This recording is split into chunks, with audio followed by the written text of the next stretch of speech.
कि हम खुशियों के लिए त्योहार का इंतजार करते हैं कि होली आएगी तो खुशियां मनाएंगे, दिवाली आएगी तो खुशियां मनाएंगे। लेकिन प्यारे, खुशी त्योहारों से नहीं आती, खुशी मन से आती है। यदि मन में तुम्हारे प्रसन्नता है, मन में खुशी है, तो अकेले बैठकर भी प्रसन्न रहोगे। यदि मन में चिंता है, मन में टेंशन है, तो कितने भी ढोल बाजों के बीच बैठ जाओ, फिर भी मन प्रसन्न नहीं है। इसीलिए सबसे पहले अपने मन रूपी मंदिर में भगवान को बिठाओ। लेकिन संसार क्यों दुखी है? क्योंकि वो मन के मंदिर में भगवान को नहीं, संसार को बिठाता है। और जितना संसार को अपने मन में बिठाओगे, उतना परेशान रहोगे। इसीलिए सुख धन दौलत में नहीं है। हमने ऐसे भी देखे हैं जो करोड़ों रुपए हैं उनके पास, बहुत बड़े गाड़ी घोड़े बंगले भी हैं, गले में मोटी मोटी चैन भी है, लेकिन मन में चैन नहीं है। अरे रातों को नींद नहीं आती उनको। अच्छा, अमीर और गरीब में फर्क क्या है?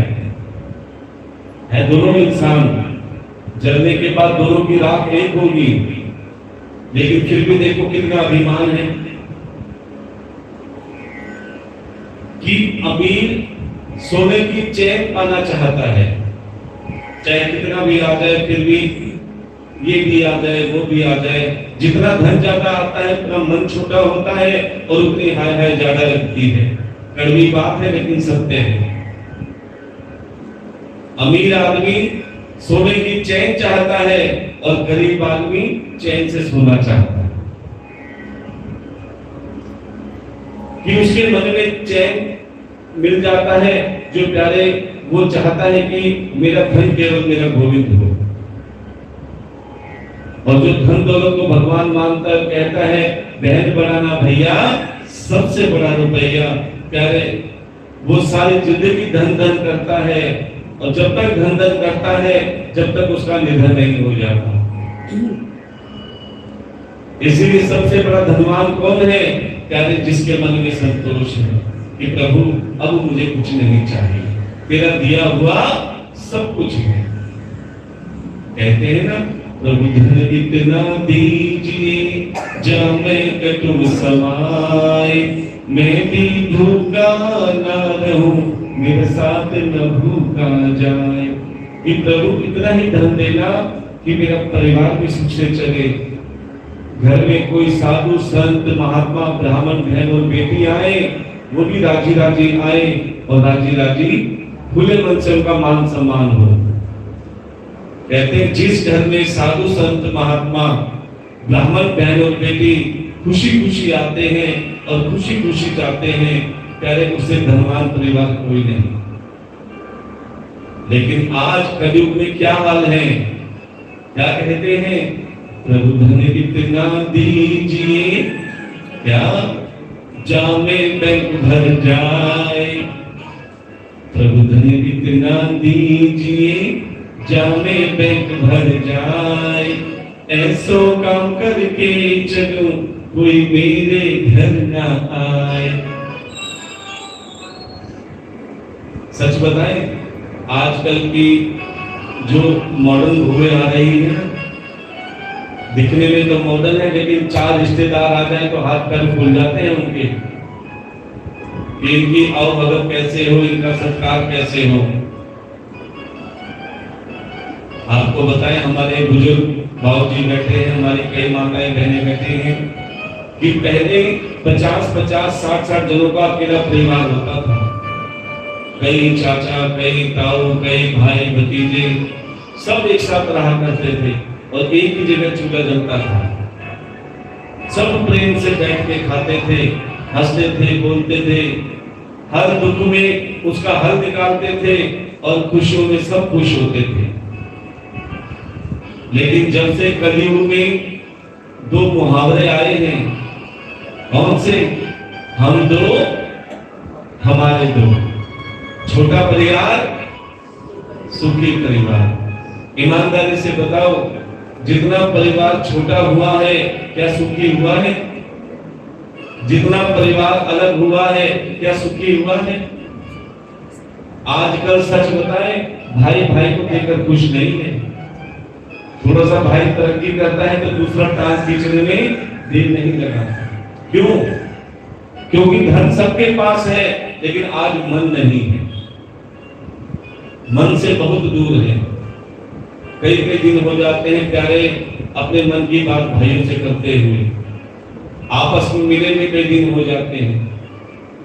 और आजकल तो रिश्ते कैसे रह गए हैं, कड़वी बात है लेकिन सत्य है। किसी के यहाँ हम गए चंदा में, वो कहीं जा रहा था, बोले महाराज जी क्या करें, आज बहुत जरूरी काम से जा रहा है। मैंने कहाँ जा रहे हो? बोले रिश्ते निभाने। रिश्ते निभाने कैसे? बोले महाराज जी आजकल मिलना मिलाना तो होता नहीं, उनके मरे पे हम चले जाते हैं और हमारे मरे पे बस वही रिश्ते निभाने का काम रह गया है, लेकिन मन से रिश्ते आजकल कम होते जा रहे हैं।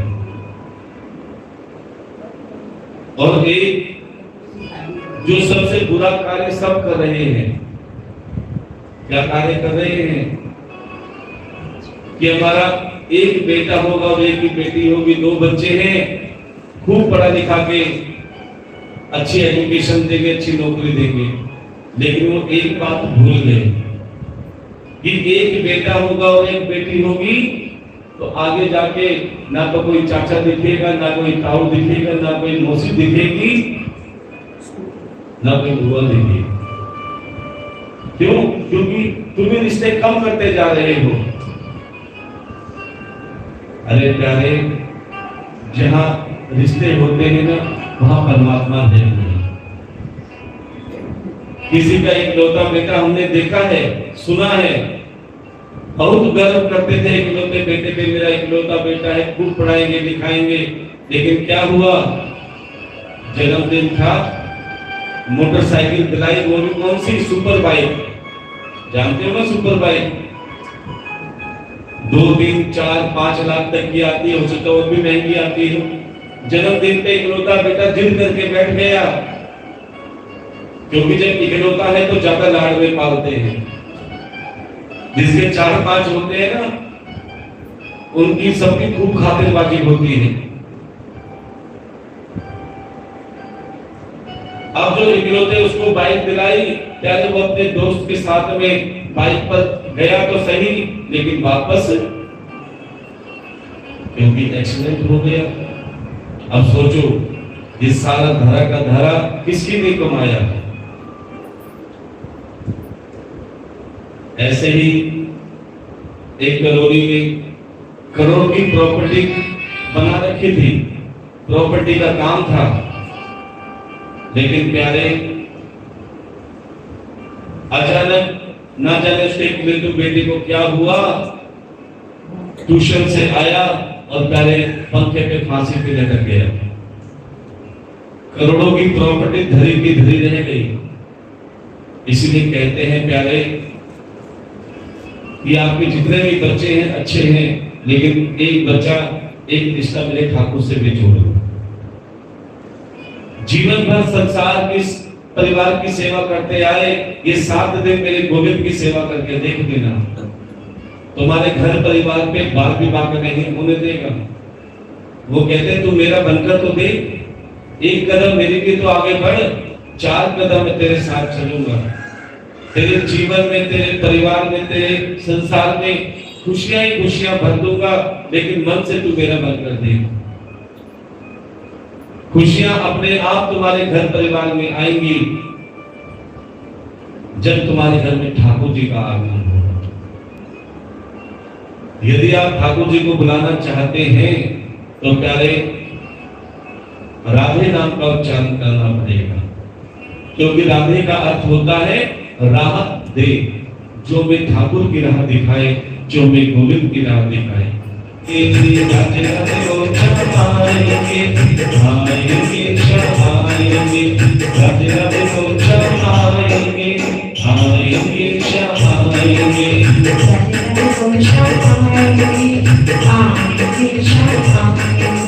वृंदावन कहाँ दूर है, बरसाना कहाँ दूर है।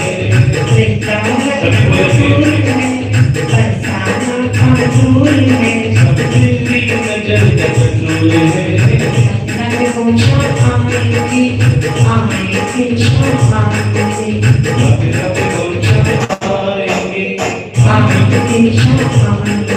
और क्या भगवान अपनी राह पर किसी किसी को चुनता है। भागवत ने भी आपको चुना है, इसीलिए आप बैठे हो। अपनी मर्जी से नहीं, मेरे ठाकुर की मर्जी से बैठे हो। हम कथा में कहते हैं जिसे जनता चुनती है वो विधानसभा में बैठते हैं। जिसे जनता चुनती है वो विधानसभा में बैठते हैं, और जिसे मेरा ठाकुर चुनता है केवल वही भागवत कथा में बैठते हैं। क्योंकि मेरे ठाकुर ने आपको चुना है, इसीलिए मेरा हाथ उठा के बोलेंगे, लाखों में किसी एक को चुनते हैं, लाखों में किसी एक को चुनते हैं, लाखों में किसी एक को चुनते हैं, लाखों में किसी एक को चुनते हैं, अंदर की आवाज को सुनते हैं, लाखों में किसी एक को चुनते हैं, अंदर की आवाज को सुनते हैं।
कोई जाति का भेद नहीं होता, कोई अमीर गरीब का भेद नहीं होता। बस एक भाव होना चाहिए, जैसे ठाकुर के दर्शन करने के। देखो बड़ी खुशी हो रही है कि इतना पानी बरसा, इतनी बारिश हुई, पूरी गलियों में पानी भरा है, लेकिन आपने ठाकुर जी के मेले की तरफ है यार। ना देखी कुछ घर में करम ना जा, ना देखी कुछ घर करम ना जा, वो तो जाने हम तो मिल की बात, ना देखी कुछ घर करम ना जा, जाने बस कर के दिल की बात, जान लो बस जान लो, जान लो जान लो, एक बार तो अपना मान लो, फिर आके गले लगाएंगे,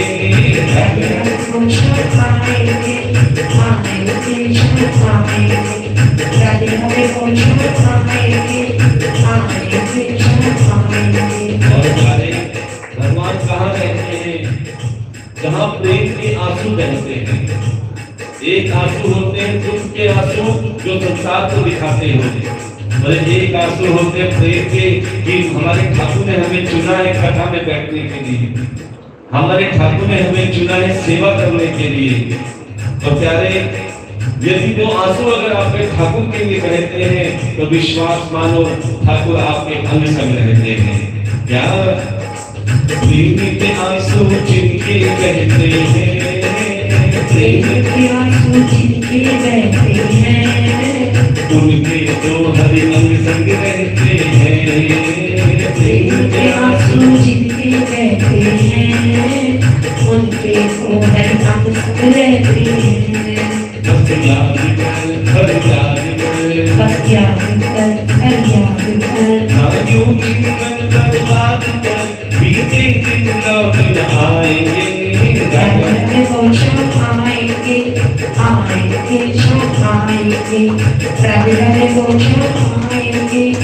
आएंगे, आएंगे।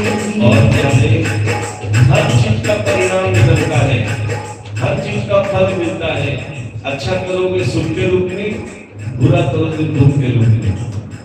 आप कथा सुन रहे हैं, इसका भी फल मिलेगा।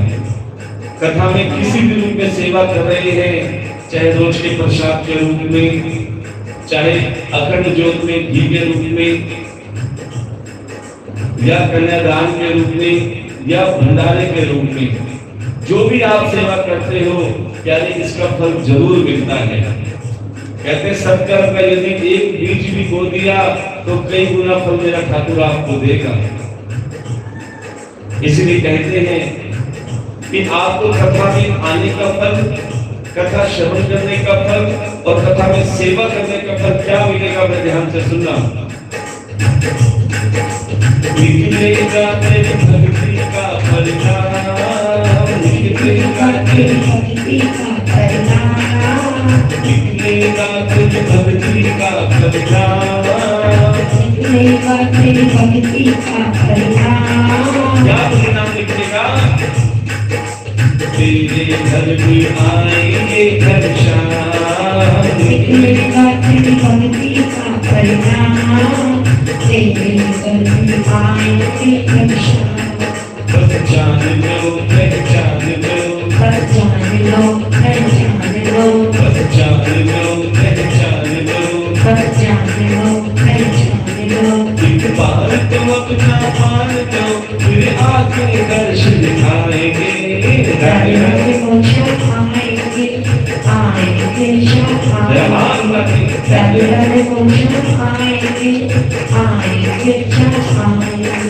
वृंदावन का दूर है, बरसाना का दूर है, वृंदावन का दूर है, बरसाना का दूर है, सबके नजर का दूर है,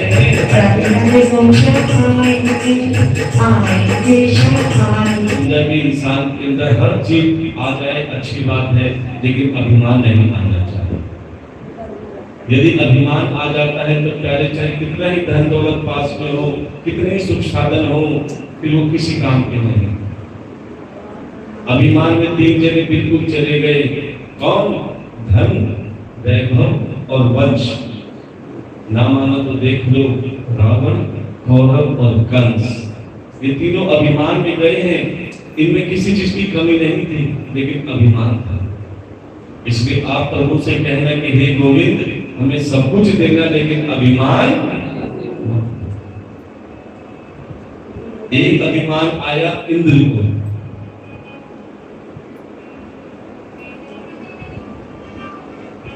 एक अभिमान आया राजा बलि को, कि राजा बलि जो थे तो राक्षसों के राजा, जिन्होंने सभी देवी देवताओं को युद्ध में जीतकर उनका धन दौलत राज्य सब अपने अधिकार में कर लिया। कहते हैं जिसमें ताकत होती है वो ताकत से दूसरों को अपने वश में कर देता है। इसलिए कहते हैं यदि भगवान में तुम्हें शक्ति दी है ना, उसका दुरुपयोग मत करो। लेकिन राजा बलि ने अपनी शक्ति का दुरुपयोग किया, सभी देवी देवताओं को युद्ध में जीतकर सारी धन दौलत ले ली। अब सभी देवी देवताओं की माता अदिति, देखो तुम्हारे बच्चों को कोई छीन ले तो तुम्हें कितना दुख होगा ना। लेकिन क्या करे मां अदिति, राजा बलि बहुत बड़े शक्तिशाली राजा थे। तब मां अदिति ने श्री हरि से प्रार्थना करी, देखो जो चीज तुम्हारे बस में ना हो ना, उसको भगवान पे छोड़ देना चाहिए। इंसान दुखी क्यों है? क्योंकि अपने घर की गाड़ी खुद चलाने में लगा है। जब तक तुम अपने घर की गाड़ी खुद चलाने में लगे रहोगे, हमेशा परेशान रहोगे। एक बार अपने घर की गाड़ी का स्टीयरिंग मेरे ठाकुर के हाथ में दे दो। एक बार अपने नाव की पतवार मेरे ठाकुर के हाथ में दे दो कि हे ठाकुर, अब तू जाने तेरा काम क्या है। हमने तो अपने परिवार की बात दो तेरे हाथ में सौंप दी। आपसे एक बात पूछते हैं, आपने कभी ना कभी तो बस में सफर किया होगा। आज तो सबके पास गाड़ी घोड़े हैं, अच्छी बात है। तो आपने एक चीज जरूर देखी होगी कि एक बस में 40-50 यात्री सफर करते हैं, उसमें आप भी होंगे। अब ड्राइवर बस चला रहा है और आप आराम से बैठे हो। ईमानदारी से बताओ, क्या आप ड्राइवर का नाम जानते हो? कहाँ रहता है ये जानते हो? कौन है वो जानते हो? लेकिन फिर भी निश्चित होकर बैठे हो कि ये मंजिल पे पहुंचा दे। ठीक है, आपने रेल में सफर किया होगा। हजारों आदमी, हजारों माताएं, बहनें, बच्चे उस रेल में सफर करते हैं। क्या किसी को पता है चलाने वाला कौन है? क्या उसका नाम पता है? लेकिन फिर भी रात को आराम से सो जाते हैं चद्दर ओढ़ तान के कि हम मंदिर पे तक पहुंच ही जाएंगे, वो हमें मंदिर पे पहुंचा देगा। बड़े ध्यान से सुनना, जिसको तुम जानते नहीं, जिसका नाम नहीं पता, एड्रेस नहीं पता, कौन है ये भी नहीं पता, लेकिन उस पर विश्वास करके आराम से बैठे रहते हो, सो जाते हो कि मंदिर पे पहुंचा देंगे। तो प्यारे, जिसको तुम नहीं जानते उस पर विश्वास कर लेते हो। मेरे ठाकुर को तो आप जानते हो, एक बार मेरे ठाकुर पे विश्वास करके देख लो प्यारे, ये भी तुम्हारी मंजिल पर पहुंचा देगा। लेकिन सबसे दुख की बात क्या है? किसी पे विश्वास नहीं।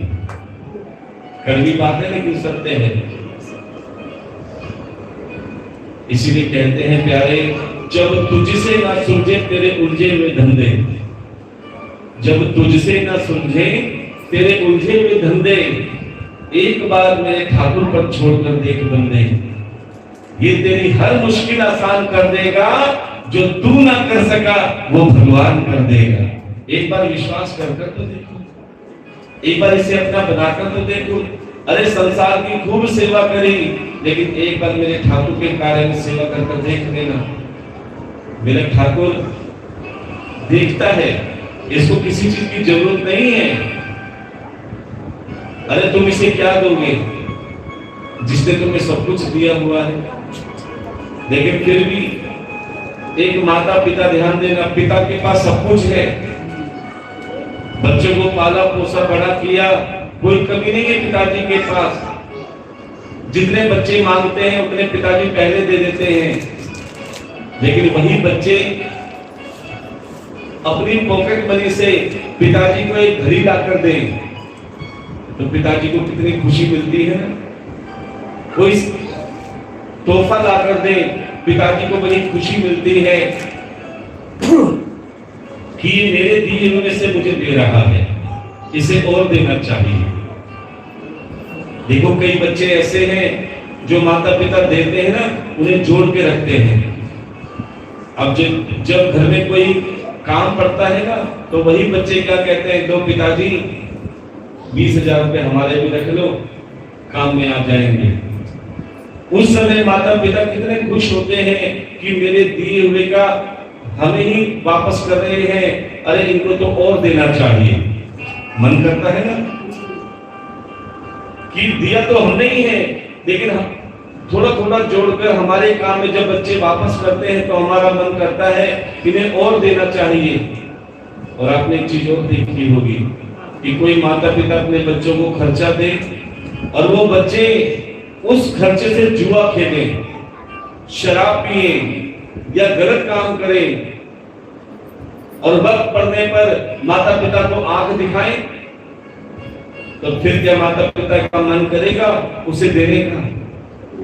बल्कि ये मन करेगा इससे और ले लो, कहीं दुरुपयोग में ना कर दे। वही परमात्मा का हाल है कि जो परमात्मा तुम्हें सुख साधन देता है, धन दौलत देता है, ऐशो आराम देता है, और जब उसी धन दौलत में से आप उनके कार्य के लिए आप चाहे अन्नदान के रूप में, जलदान के रूप में, कन्यादान के रूप में सेवा करते हो, तो मेरा ठाकुर बड़ा प्रसन्न होता है कि मेरे दिए हुए में मुझे दे रहे हैं, मेरे धर्म के कार्य में लगा रहे हैं। इसे दिन दुगनी रात चौगुनी तरक्की करनी ठाकुर जी कर देते हैं। क्यों? क्योंकि उनके कार्य में तुम बढ़ चढ़ के आगे आ रहे हो। और जो इंसान सिर्फ जोड़ने में लगा रहता है, सेवा में नहीं लगाता, भगवान कहते हैं इसका धन किसी काम का नहीं, उसके धन निकालने के और रास्ते बना देता है।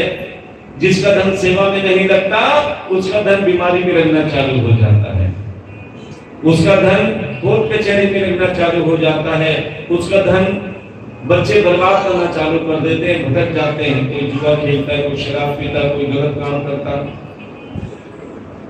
अभी एक जगह हमने कथा करी थी, करोड़पति व्यक्ति आके बैठते थे। देखो यहाँ भी कोई किसी के पास कमी नहीं है। हम जानते हैं कि यहाँ पर ऐसी भी महान हस्तियां बैठी हैं जो अकेले भंडारा भी करा सकती हैं, अकेले कथा भी करा सकती हैं। लेकिन ये कथा सबके सहयोग से क्यों बोली जाती है? क्योंकि जो अकेले भागवत कथा कराता है या अकेले भंडारा भी करवाता है, उसमें कहीं ना कहीं मैं आ जाती है कि मैं भंडारा करवा रहा हूं या मैं कथा करवा रहा हूं।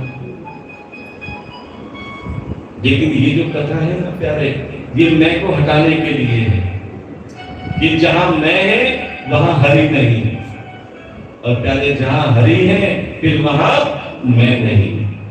इसीलिए कहते हैं कि सामर्थ्य अनुसार जो आपका भाव हो, जो आपका सामर्थ्य हो, प्यारे इस भागवत कथा में किसी भी रूप में, चाहे भंडारे के रूप में, क्योंकि 11 तारीख को भंडारे की व्यवस्था है और आज चौथा दिन हो गया है, तो हम कहते हैं प्यारे भागवत कथा या कोई भी अनुष्ठान तभी सफल होता है जब प्रसाद बनता है। तो हम कहते हैं कि अपने पेट के लिए तो दुनिया जीती है, लेकिन ये जो प्रसाद होता है ना, प्रसाद का अर्थ क्या होता है? बड़े ध्यान से सुनना। प्रसाद का अर्थ होता है, मेरे पीछे बोलना पड़ेगा, बोलो प्र से प्रभु। थोड़ा और धीरे बोलो, नेत्र कमजोर है। प्र से प्रभु, सा से साक्षात और द से दर्शन।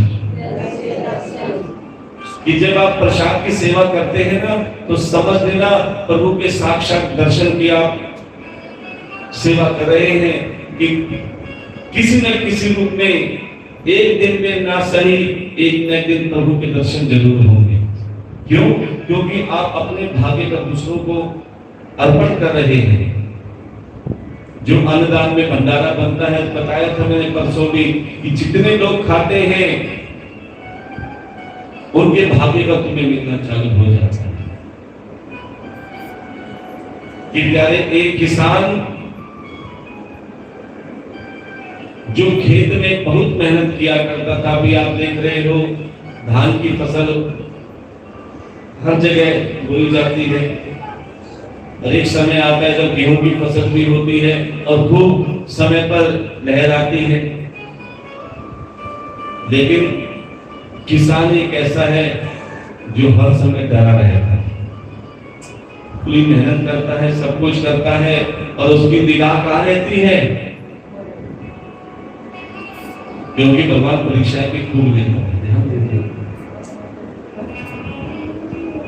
अब उस किसान की इतनी परीक्षा देते थे भगवान कि खूब मेहनत करने के बाद में भी किसान को पेट भर भोजन भी नसीब नहीं होता था।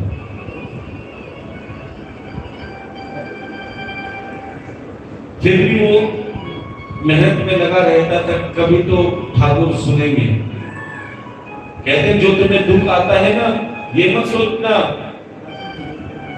कि क्यों आ रहा है, क्योंकि कोई ना कोई तुमने ऐसा प्रारब्ध किया है जिसका तुम्हें दुख के रूप में समय निकालना पड़ रहा है। अन्नदान किया होगा तो तुम्हें अन्न मिलेगा, धन दान किया होगा तो सुख साधन मिलेंगे, ये निश्चित रूप से सत्य है। अब उस किसान ने कभी प्रारंभ में अन्न का दान नहीं किया तो प्यारे अन्न के लिए तरस रहा था, मेहनत खूब की। लेकिन कहते हैं माता पिता खुद भूखे रह सकते हैं, लेकिन प्यारे अपने बच्चों को भूख से तड़पता नहीं देख सकते। जब 2-2 दिन 3-3 दिन हो जाते थे, बच्चे भूख से तड़पते थे, वो किसान भगवान का भी कहता था प्रभु इतनी परीक्षा मत लो, मैं थक गया हूं, हार गया हूं, अरे ऐसे जीने से तो मर जाना अच्छा। प्यारे वो किसान हार के आत्महत्या करने के लिए जंगल में चला गया और कहते हैं जब दुखों की चरम सीमा होती है, तब दुखों की चरम सीमा होती है, तब परमात्मा किसी संत को भेजते हैं। संतों के दर्शन ऐसे नहीं होते, महात्मा के दर्शन ऐसे नहीं होते। न जाने किसका दुख दूर करने के लिए आते हैं, न जाने किसके संकट तारने के लिए आते हैं। जब वो किसान की दुखों की चरम सीमा हो गई, वो आत्महत्या करने के लिए जाने लगा, तभी जंगल में उसे नारद जी के दर्शन हुए। देखो, नारद जैसे संतों के दर्शन हो जाए तो जीवन अपने आप ही सुखद हो जाता है। नारद जी ने पूछा, रे किसान कहां जा रहे हो? बोले, प्रभु मैं आत्महत्या करने जा रहा हूं। बोले, क्यों? बोले, मैं दुखों से हार गया हूं, भगवान की परीक्षा से थक गया हूं, मेरे बच्चे भूख से तड़प रहे हैं, क्या मेरे भाग्य में यही लिखा है?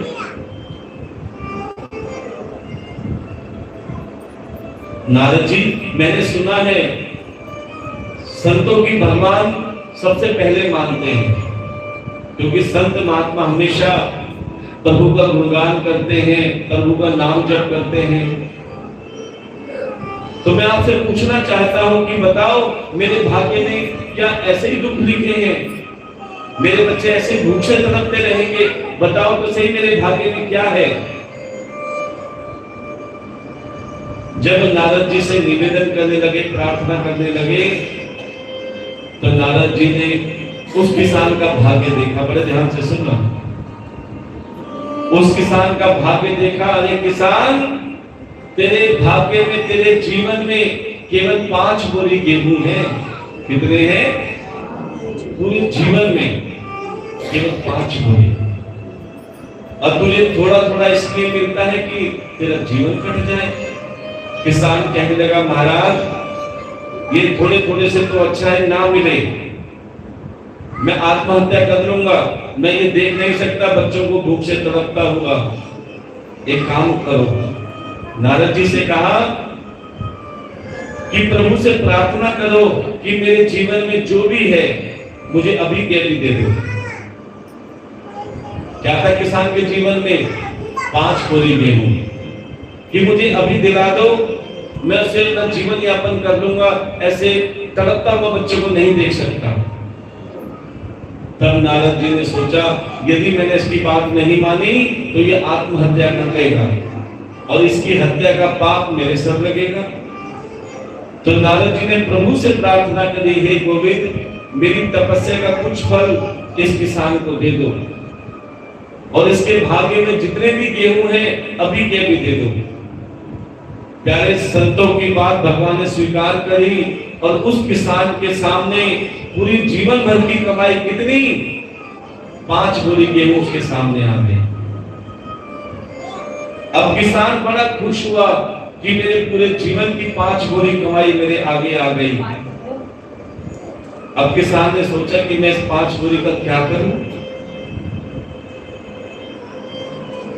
तभी किसान को पता लगा कि पास वाले गांव में भागवत कथा हो रही है। प्यारे, उसने 1 बोरी अपने परिवार के लिए बचा ली, 4 बोरी दान में दे दी। कि प्यारे, दान कैसा होना चाहिए? कभी बच्चों का पेट काट के दान मत देना कि बच्चे भूख से तड़प रहे हैं तुम दान दे दो, वो दान भगवान स्वीकार नहीं करते। कभी भी दान उधार देकर मत देना कि पड़ोसन से कहो कि जी 500 रुपए दे दे, भंडारे में दे दे, तेरे को बाद में दे दूंगी, मत देना। और कभी मन दुखी करके मत देना। अगर तुमने दुखी मन से दान दिया है तो प्यारे दान स्वीकार। अरे खुले मन से दो, चाहे थोड़ा दो। शबरी बनकर देखो, बताया था ना शबरी ने क्या किया था? जो उसके काम था वही श्री राम को दिया। तो भगवान ने उसी चंदन जैसी काया कर दी कि तुम भाव तो बनाओ। कहते हैं भाव में भाव ना हो तो भावना बेकार है। भाव में भाव ना हो तो भावना बेकार है। और प्यारे भाव में अगर भाव हो तो भव से बेड़ा पार है। कि एक बार भाव से कथा सुनकर देखो, भाव से सेवा कर तो देखो, फिर मेरे ठाकुर का चमत्कार देख लेना। और यही किसान के साथ हुआ। किसान ने एक बोरी तो अपने बच्चों के परिवार के लिए रख ली और 4 बोरी दान में दे दी भंडारे में। जैसे ही भागवत कथा के भंडारे में उस 4 बोरी से पूरे गांव ने प्रसाद खाया, तभी चमत्कार हुआ कि प्यारे उस किसान के घर में 4 की जगह 40 बोरी आ गई। भगवान कहते तू 2 हाथ से सेवा तो कर, तेरे 1000 हाथ से भंडार में भर दूंगा, लेकिन मन तो बना। अब जब उसके घर में 40 बोरी आई तो किसान बड़ा प्रसन्न हुआ।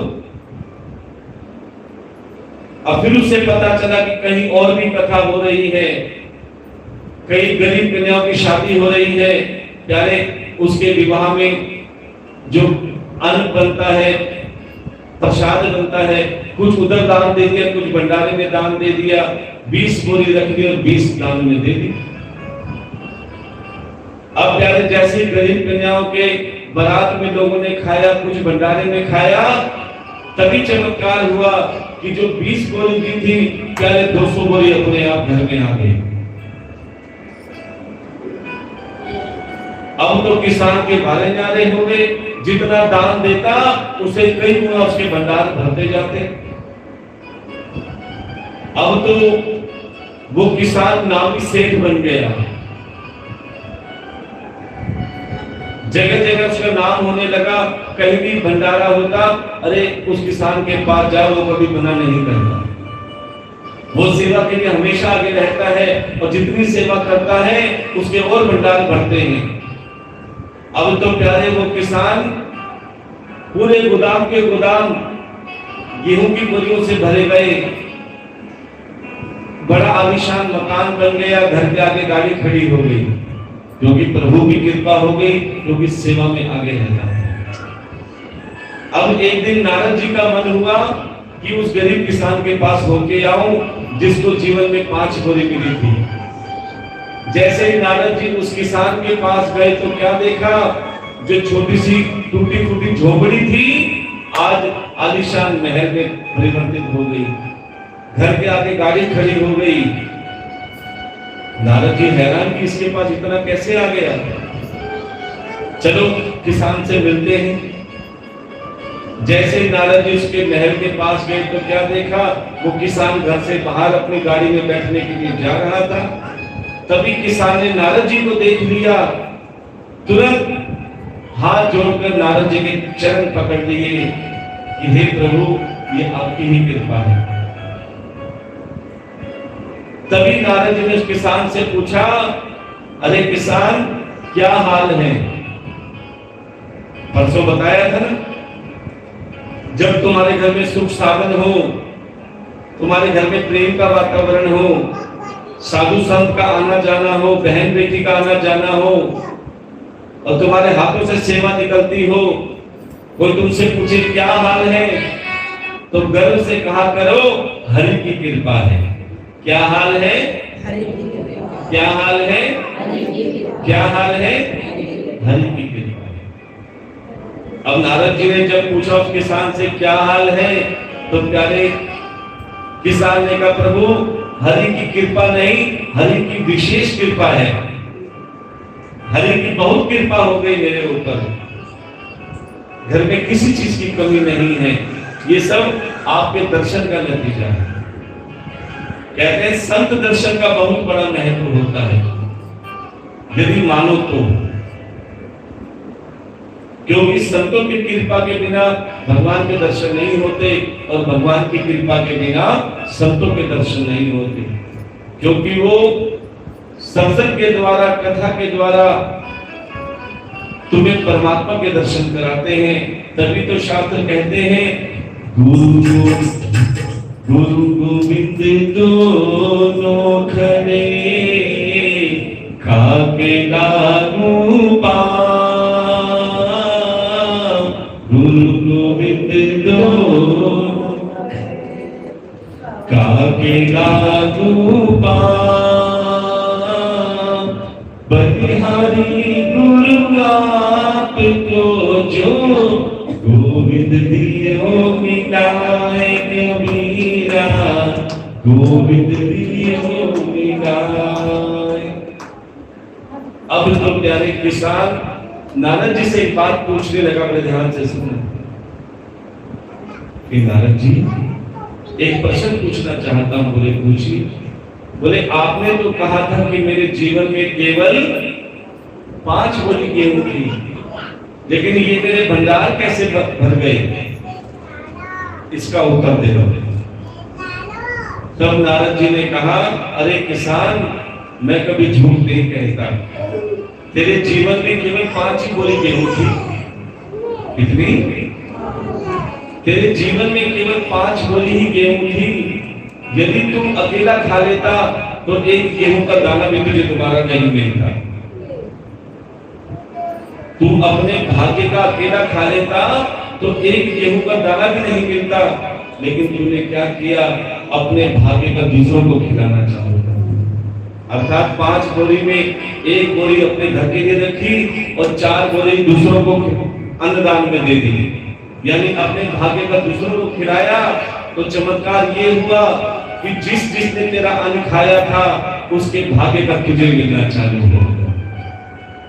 इसीलिए हम कहते हैं प्यारे, अन्नदान में जितना हो सके कि अपने भाग्य का कोशिश करो दूसरों को मिले। लेकिन कई लोग सोचते हैं, रोज सोचते हैं आज सेवा करेंगे, रोज वापस चले जाते हैं। कोई एक आध 100 रुपए भंडारे में देता है ना, तो इतनी बड़ी थैली साथ लाता है, उसका कोई फायदा नहीं। प्यारे कोशिश करो, जितने ज्यादा से ज्यादा तुम्हारी सेवा से लोग प्रसाद खाएंगे उतना तुम्हारे भंडार अपने आप भरेंगे। और जितना तुम संत महात्मा की सेवा करोगे, जितना तुम परमात्मा की सेवा करोगे, प्यारे तुम्हारे भंडार में ठाकुर अपने आप भरेगा। ये हमने चमत्कार देखा है। एक महिला के पास कुछ भी नहीं था। भागवत कथा में ये कहा जाता है कि विश्वास करके देखो, तुम 2 हाथ से सेवा करो, भगवान कई गुना भंडार भरेगा। लेकिन ये बात किसी किसी को समझ आती है। जब कथा में ये बात बता रहे थे तो एक महिला बहुत गरीब थी, साड़ी कई कई जगह से फटी हुई थी। उसने जब संत की बात सुनी कि तुम एक बार विश्वास करके अपनी नेक कमाई प्रभु को अर्पण करके देखोगे तो भगवान कई गुना तुम्हें बढ़ाकर देगा किसी न किसी रूप में। प्यारे धनवान लोग केवल तमाशा देखते रहे, लेकिन उस गरीब का मन कर गया। क्यों? क्योंकि उस गरीब महिला को एक रात पहले उसके पति ने 500 रुपए खर्चा दिया था पूरे महीने का, और इतना पीता था, रोज उसे मारता भी था। बहुत दुखी थी, लेकिन संत की वाणी पर विश्वास किया कि जो परमात्मा की सेवा में आगे रहता है भगवान उसकी सेवा स्वयं करता है। उसने संत की वाणी पर विश्वास करके प्यारे जो एक दिन पहले पति देव ने 500 रुपए दिए थे पूरे घर चलाने के लिए महीना भर, प्यारे वो 500 रुपए भागवत कथा में दे दिए कि महाराज मेरे पास और कुछ नहीं है, ये 500 रुपए है, इससे भंडारे में या किसी भी सेवा में अर्पण कर देना। अब उस महिला को बच्चों की चिंता नहीं रही कि बच्चे शाम को क्या खाएंगे, क्योंकि पूरे महीने का खर्चा था। अरे लोगों के पास तो करोड़ों रुपए होने के बाद में, लाखों रुपए होने के बाद में इतना भी मन नहीं होता कि कुछ सेवा कर ले, केवल तमाशा देखते हैं। हाँ, डॉक्टरों में दे आएंगे, अस्पताल में दे आएंगे, लेकिन जहां सेवा का भाव होगा, जहां सुपात्र का दान होगा, प्यारे वहां पर मन नहीं बनेगा। मन उसी का बनता है जिस पर मेरे गोविंद की कृपा होती है। अब उस गरीब महिला ने जब 500 रुपए दिए, थोड़ा सा प्रसाद दिया और रात को घर गई। अब चूल्हा कहां से जले, क्योंकि पैसे तो वो भागवत कथा में दे आए, साग सब्जी कहां से दे। लेकिन ठाकुर जी की मूर्ति ला के बैठ गए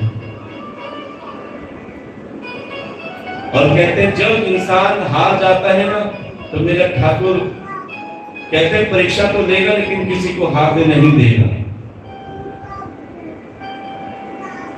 और वो प्रभु से प्रार्थना करने लगी और कहने लगी कि प्यारे, बड़े भाव से सभी कहेंगे,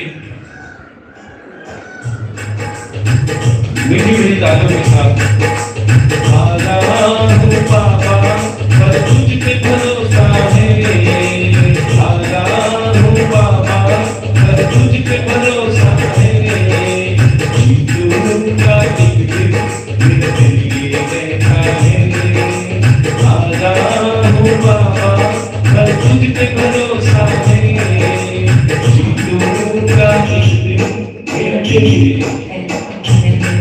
मेरे बाजी बन जाओ, मेरे नाम चला जाओ, मेरे बाजी बन जाओ, मेरे नाम चला जाओ, बाबा किसने की तुम चले चला जाओ, बाबा किसने की तुम चले चला जाओ, आजा हूँ बाबा कर तुझ पे भरोसा है, आजा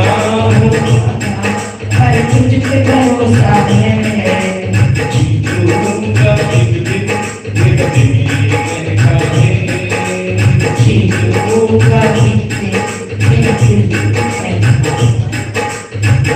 मैंने सुना है तू कितनी बनाता, मैंने सुना है तू कितनी बनाता, बिन बोल भक्तों की नाम चलाता, बिन बोल भक्तों की नाम चलाता, हमें तुझ पे भरोसा है, तुझे पाना भरोसा है, हमें तुझ पे भरोसा है, तुझे पाना भरोसा है, आजा हूँ बाबा पर तुझ पे भरोसा है, आजा हूँ बाबा पर तुझ पे भरोसा है, जीतूंगा एक दिन मेरा दिल ये कहता है, जीतूंगा एक दिन मेरा दिल। और प्यारे, परमात्मा किसका हाथ पकड़ता है? जो दोनों हाथों पर उठाता है। जरा उठाइए अपने हाथों को और यही कहेंगे, पकड़ लो हाथ बदलवारी, नहीं तो डूब जाएंगे, पकड़ लो हाथ बदलवारी, नहीं तो डूब जाएंगे, हमारा कुछ न बिगड़ेगा, हमारा कुछ न बिगड़ेगा, तुम्हारी लाज जाएगी, पकड़ लो हाथ बंधवारी, नहीं तो और जाने हाथ उसी का पकड़ता है जिससे मेरे ठाकुर में भरोसा होता है।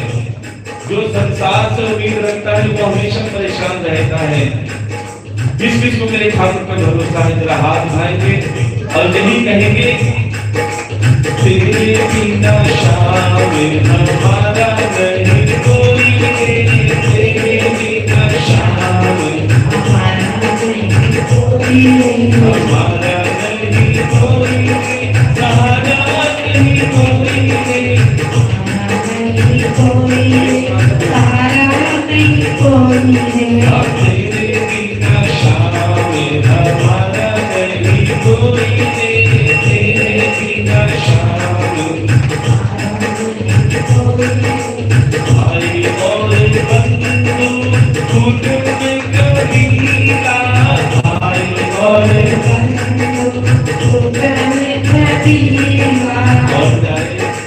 इतने बड़े ग्रुप मिलने का क्या फायदा जब वक्त में कोई आप साथ में ना दे। बिगड़ी तो बात सहारा नहीं कोई, बिगड़ी तो बात सहारा नहीं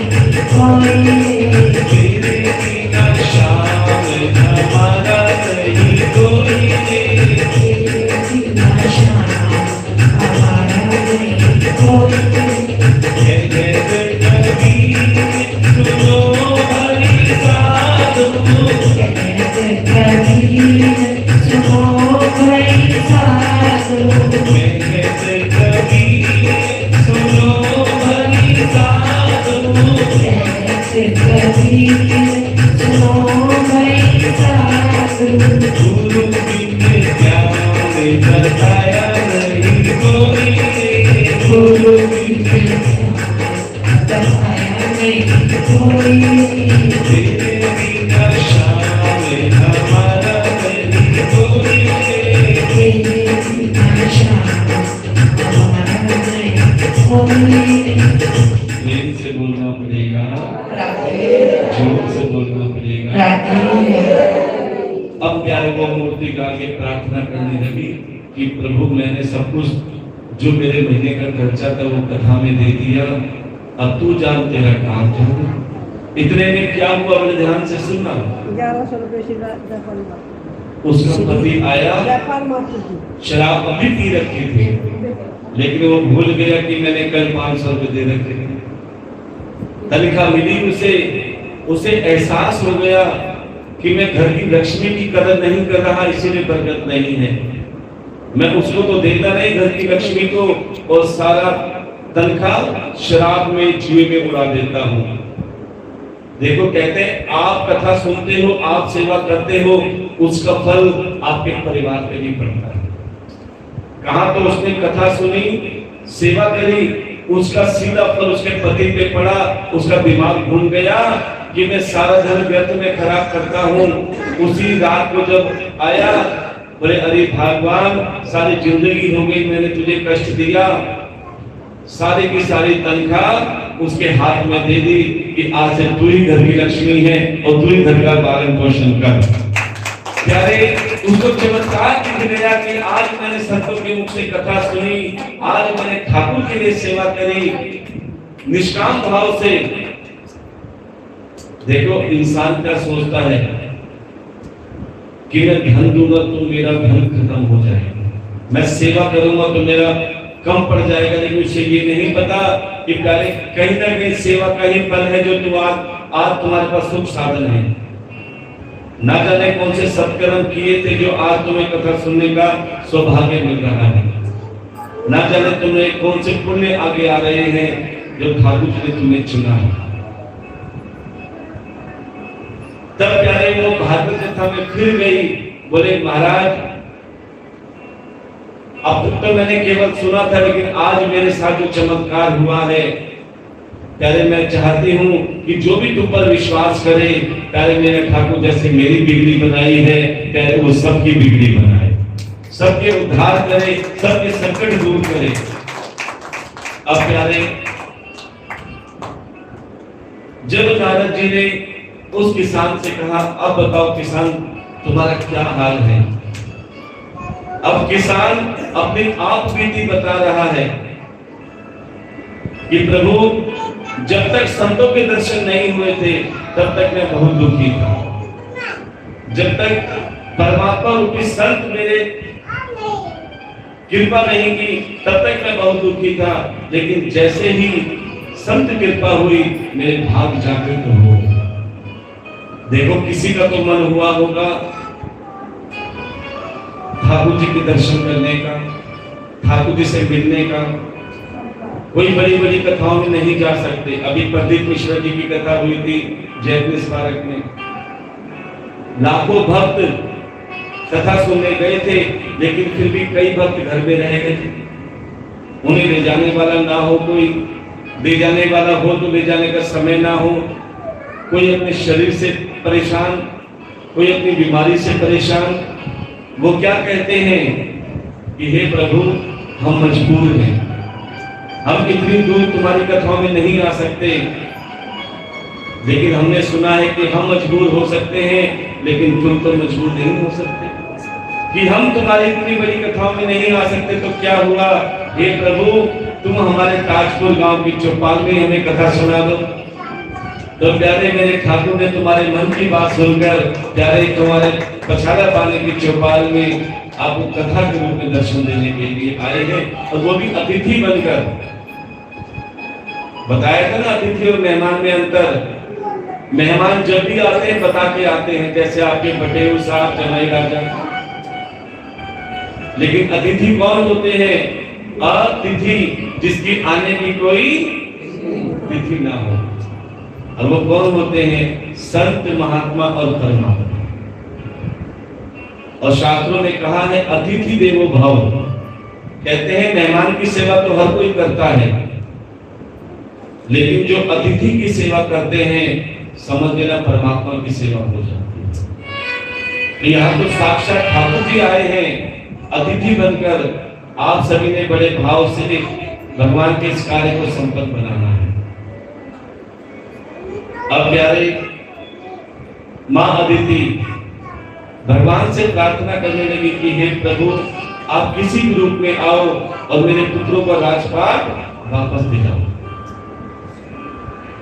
तब मां अदिति की पुकार सुनकर श्री हरि नारायण भगवान चतुर्भुज रूप में मां अदिति को दर्शन देने के लिए आए। कहा कि मां, जो मुझे प्रेम से पुकारता है, जो मुझे भाव से पुकारता है, मैं उसके पास जरूर आता हूं और उसके सब दुख संकट सब दूर करता हूं। मैं मुझे पुकारने वाला तो हूं। मैं वचन देता हूं राजा बलि से तुम्हारे पुत्रों का राजपाट भी वापस दिलाऊंगा, और वापस ही नहीं पुत्र के रूप में स्वयं तुम्हारे पास आऊंगा। कुछ समय बाद मां अदिति को बहुत सुंदर पुत्र हुआ और ब्राह्मण ने उसका नाम रखा वामन। बोलिए वामन भगवान की जय। और प्यारे वामन मात्र 5 वर्ष के हुए जब उन्हें पता लगा राजा बलि ने एक महान यज्ञ किया है, और उस यज्ञ में बड़े बड़े विद्वान ब्राह्मणों को बुलाया। देखो राजा बलि थे तो राक्षसों के राजा, लेकिन उनमें एक गुण भी था। कौन सा गुण था? कि वो बहुत बड़े दानी भी थे। देखो भगवान किसी में गुण देता है तो किसी में अवगुण भी दे देता है। आपने एक चीज देखी होगी, कोई महिला बहुत सुंदर होती है, नैन नक्श भी अच्छे हैं, रंग भी सुथरा है, बोली भी अच्छी है, ये इसका गुण है, लेकिन अवगुण क्या होगा? वो नाटे कदकी मिलेगी। आपने एक चीज और देखी होगी, कोई 6 फुट का आदमी होगा, लंबाई भी अच्छी, ठाड़ा शरीर होगा, शक्ति भी बहुत होगी, ये उसका गुण है। लेकिन जो ज्यादा लंबे चौड़े होते हैं उनका अवगुण क्या होता है? मंदबुद्धि के होते हैं, ये उसका अवगुण होता है। ऐसे ही राजा बलि के अंदर थे तो राक्षसों के राजा, लेकिन गुण क्या था? कि वो बहुत बड़े दानी थे, और अवगुण क्या था? कि वो अभिमानी भी थे। क्या कहते थे? संसार में मेरे से बड़ा कोई दानी नहीं। देखो दान देना बहुत अच्छी बात है, लेकिन दान का बखान करना कि मैंने इतना दान दिया, मैं इतना दान देता हूं, प्यारे वो दान विफल हो जाता है। या तो दान देने वाला जाने या स्वयं परमात्मा जाने, लेकिन दान के नाम का उच्चारण क्यों किया जाता है? ध्यान देना, क्यों करवाया जाता है, क्यों किया जाता है? क्योंकि यदि आपने कोई छोटा सा भी दान दिया या सामर्थ्य अनुसार भी दान दिया, तो जो आपके साथ बैठे हैं उनका भी भाव जगता है कि जब ये दान कर सकते हैं, कहते हैं जब गरीब दान कर सकते हैं तो एक अमीर के मन में भी भाव आता है, अरे इस बेचारे के पास कुछ नहीं था, इस ये दान दे सकती है, तो मेरे को तो ठाकुर ने बहुत दिया है। तो प्यारे जब उसका मन बनता है ना, तो प्यारे समझ लो दोनों पुण्य के भागी हो जाते हैं, दोनों को भगवान का फल प्राप्त होता है, इसीलिए इसका उच्चारण भी कराया जाता है। अब राजा बलि जो किसी ब्राह्मण को एक बार दान दक्षिणा दे देते थे, वो ब्राह्मण फिर किसी के आगे हाथ नहीं फैलाता था, जीवन भर इतनी दान दक्षिणा देते थे। लेकिन अभिमान क्या था कि मेरे से बड़ा कोई दानी नहीं। इस अभिमान को दूर करने के लिए छोटे से 5 वर्ष के वामन छोटे से ब्राह्मण बनकर राजा बलि की सभा में गए। जैसे कल आपने देखा था ना, कितने सुंदर वामन भगवान के रूप में दर्शन दिए आपको। एक बार उस गुड़िया के लिए जोरदार तालियों का स्वागत करेंगे। देखो ये संत होते हैं, जैसे ही वो छोटे से ब्राह्मण का रूप लेकर राजा बलि की सभा में गए, राजा बलि अपने सिंहासन से उठ खड़े हुए। क्यों? क्योंकि राजा बलि को पता है ब्राह्मण चाहे छोटा हो या बड़ा हो, हमेशा आदरणीय होता है, हमेशा पूजनीय होता है।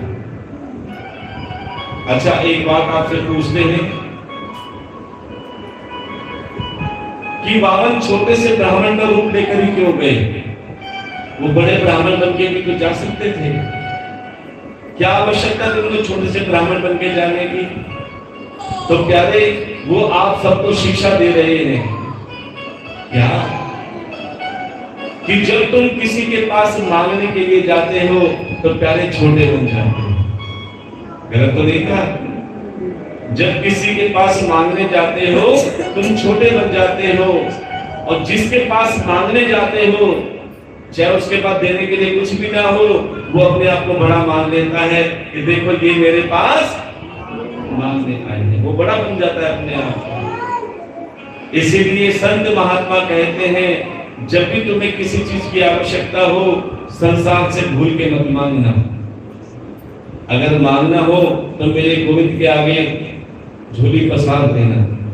क्या मत मांग जमाने से ये देकर फिर सुनाते हैं, मत मांग जमाने से ये देकर फिर सुनाते हैं, किया एहसान एक बार तो लाख बार जताते हैं। है जिनके पास कुछ धन दौलत, समझते हैं भगवान है हम। ऐ बंदे, उन दौलतमंद से मत मांगना, क्योंकि वो दौलतमंद भी मेरे ठाकुर से ही मांगने आते हैं। इसीलिए बड़े भाव से मेरे गोविंद से मांगना अगर कुछ मांगने की आवश्यकता हो। अब राजा बलि छोटे से ब्राह्मण का सत्कार करके कहने लगे, हे ब्राह्मण देवता, धन भाग हमारे जो आप जैसे छोटे से ब्राह्मण पधारे। कई बार जरूरी नहीं कि जो छोटे होते हैं वो छोटे ही होते हैं। कहते हैं ना, छोटा पैकेट बड़ा धमाका। ये वामन भगवान वही थे, दिखने में छोटे जरूर थे, लेकिन राजा बलि समझ नहीं पाए।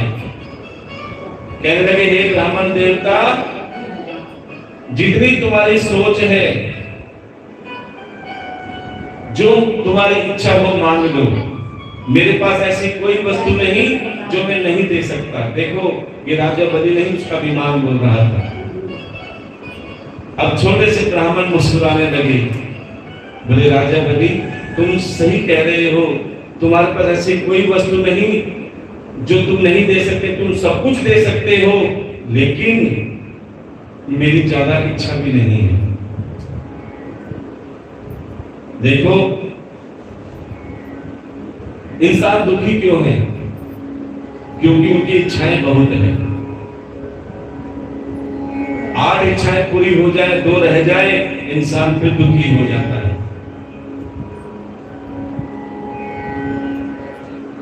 एक इच्छा होती है और एक आवश्यकता होती है। इच्छा और आवश्यकता में अंतर समझ लो, बहुत अच्छी बात है। इंसान दुखी और सुखी क्यों है? सबसे पहले आवश्यकता बताते हैं, आवश्यकता क्या होती है। आपको भूख लग रही है, आपको भूख लग रही है, आपको दाल रोटी खाने को मिल जाए, आपका पेट भर जाएगा, क्योंकि ये तुम्हारे शरीर की आवश्यकता है। दाल रोटी से पेट भर सकता है, लेकिन आजकल हमारे बच्चों की इच्छाएं सुन लो। क्या खाने उनको? डोसा, चाउमीन, बर्गर, पिज्जा, ये इच्छाएं ना उनकी। क्या इनसे पेट भरता है? बल्कि पेट और खराब होता है, लेकिन फिर भी इच्छा है खाने की। अब सोचो, सर्दियों में आप मोटे कपड़े पहन लो, गर्मी में थोड़े पतले कपड़े पहन लो, आपका शरीर ढक जाएगा, क्योंकि शरीर की आवश्यकता है, चल जाएगा ना काम। लेकिन आजकल के यंगस्टर बच्चों के पहनावे देख लो, कोई इधर से पैंट फटी मिलेगी, कोई इधर से पैंट फटी मिलेगी, और जितने ज्यादा चौड़े छेद होंगे ना, उतने ज्यादा शान से चलेंगे। पहले जरा से कपड़े फट जाते थे ना, तो लोग छुपाते थे कि बेइज्जती ना हो जाए, और आज जितने ज्यादा कपड़े फटे होंगे उतने ज्यादा शान से चलेंगे। और पूछो कितने की पैंट है? कहेंगे 5,000 रुपए की। कई कई तो पैंटें ऐसी होती हैं जो 2 धागे पे टिकी होती हैं। अगर वो धागे टूट गए ना, तो उनका क्या हाल होगा वो राम जाने।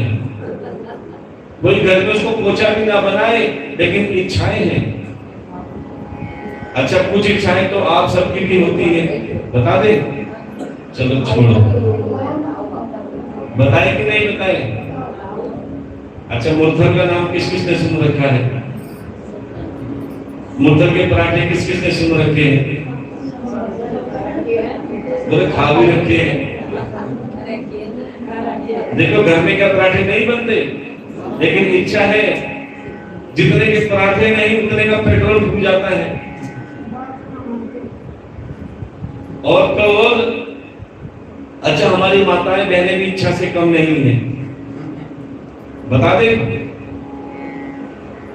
कि प्यारे, आपके घर में कोई ऐसा संदूक, कोई ऐसा पलंग, कोई ऐसी अलमारी नहीं होगी जिसमें आपके कपड़े ना हो। लेकिन कोई शादी का कार्ड आ जाए, कोई करवा चौथ का समय आ जाए, तो क्या कहते हो? अजी हमारे पास तो ये इच्छाएं तो है। सब कुछ होते हुए भी इच्छा समाप्त नहीं होती। इसीलिए कहते हैं प्यारे, अगर खुश होना है तो अपनी इच्छाओं को कम कर लो और आवश्यकताओं को बढ़ा लो। और भगवान से सोते जागते उठते बैठते यही कहो, मुझे तूने मालिक बहुत कुछ दिया है, मुझे तूने मालिक बहुत कुछ दिया है, तेरा शुक्रिया है, तेरा शुक्रिया है, तेरा शुक्रिया है, तेरा शुक्रिया है। कि प्यारे, जितना भी है उसमें पसंद रहना सीख लो। आदमी दुखी क्यों है?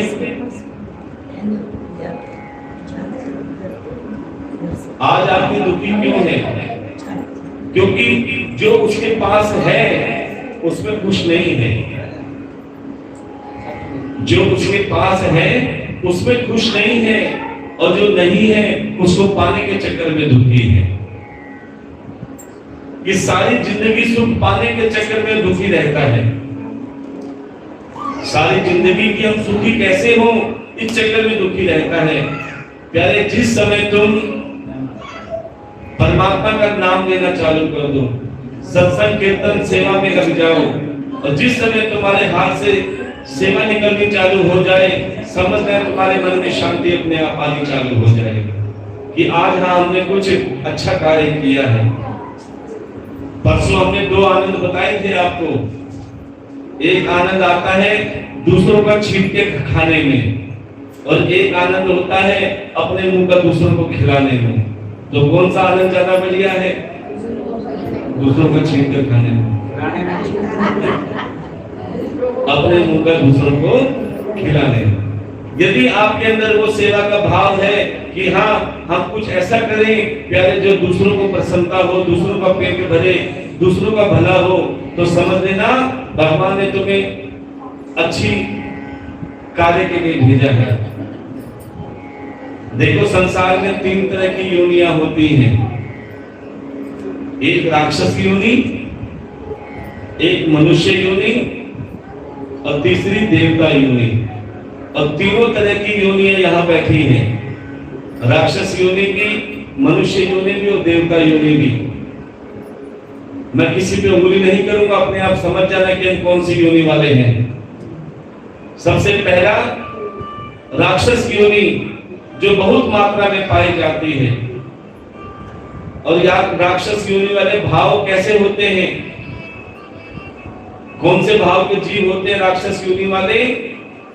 जिनके मन में होता है जो मेरा है सो मेरा है, बोलो ना, और जो तेरा है वो भी। किस किस कैसे भाव है? माता जी कह रहे हमारे तो कौन है, और भगवान ऐसे बनाए हुए हैं। बड़े ध्यान से सुनो, जिसके ऐसे भाव होते हैं ना, समझ लेना हम राक्षस योनि के जीव हैं। कि जो मेरे पास है वो तो है ही, लेकिन जो दूसरों का भी लेने के चक्कर में रहते हैं वो राक्षस योनि के जीव होते हैं। दूसरे मनुष्य योनि, जो उससे कम मात्रा में पाई जाती है, उनके भाव कैसे होते हैं कि जो मेरा है सो मेरा है, बोलो, जो तेरा है वो तेरा है। वो ना किसी के देने में ना किसी के देने में, वो अपनी मस्ती में मस्त रहते हैं और कहते हैं कुछ लेना ना देना मगन रहना, कुछ लेना ना देना मगन रहना, मगन रहना रे मगन रहना, मगन रहना रे मगन रहना, कुछ लेना ना देना मगन रहना। ये होते हैं मनुष्य योनि। तीसरी होती है देवता योनि, जो बहुत कम मात्रा में पाई जाती है। देखो कितना बड़ा ताजपुर गांव है और कितने जने बैठे हैं, ये समझ लो देवता योनि ही है। देवता योनि वाले जीव कैसे होते हैं? जो कहते हैं जो तेरा है सो तेरा है, बोलो ना, जो तेरा है सो तेरा है, जो मेरा है वो भी तेरा है। प्यारे, वो अपना कुछ नहीं समझते। जो भी कहते हैं भगवान सब कुछ तेरा ही है, वो अपना भाग्य का, अपने तन का, अपने मन का जो भी है ना, वो सेवा में अर्पण करने के लिए लग जाते हैं।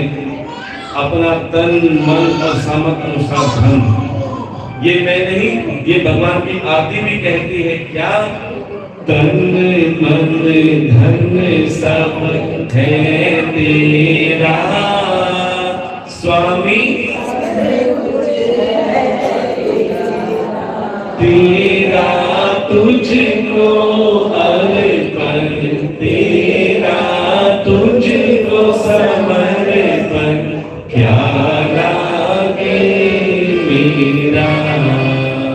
ओम जय जगदीश हरे। कि तन मन धन सब कुछ तेरा, तेरा तुझको अर्पण, क्या लागे मेरा।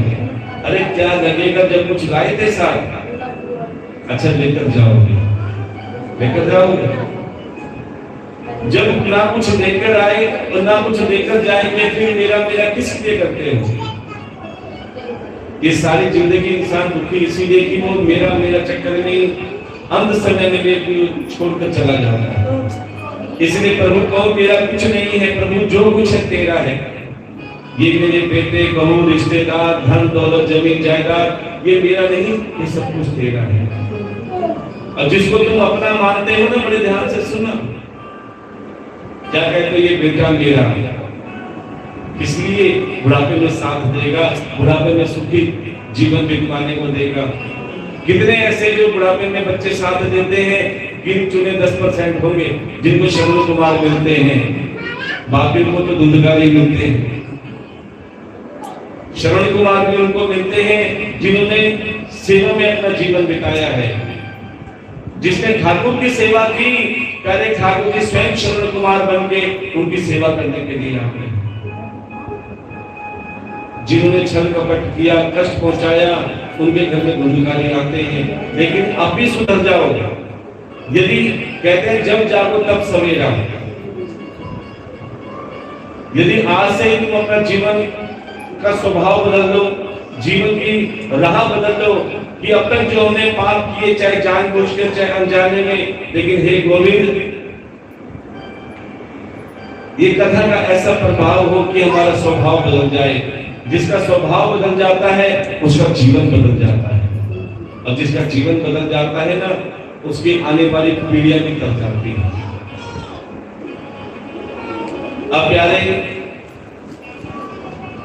छोटे से बामन ने कहा, राजा बलि, मेरी ज्यादा इच्छा नहीं है, हाँ अगर तुम कुछ देना ही चाहते हो तो 3 पग भूमि दान दे दो। कितनी?